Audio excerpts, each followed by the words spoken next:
So number 8, you have to take it one day at a time.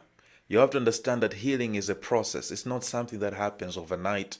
So you have to give yourself time to make sure that God does the necessary work in your heart to provide the emotional healing that you need to have.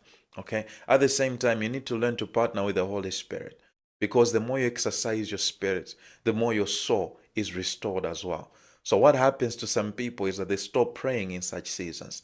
You find them not reading the word of God anymore, when actually the word of God is the healing that your heart needs. Proverbs chapter 4. Are you hearing what I'm saying? So you need to make sure that you stay with God. Give it time. It's not something that can happen overnight. Give it time. I've seen some people who go like 2 weeks, okay, where they're working on themselves. They're like, why am I still missing that person? Come on, let's be serious.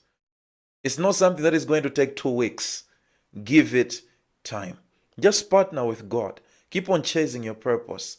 You'll find out that one day you're no longer feeling the pain. That's what happens. Okay.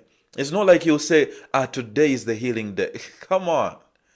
Allow yourself to heal.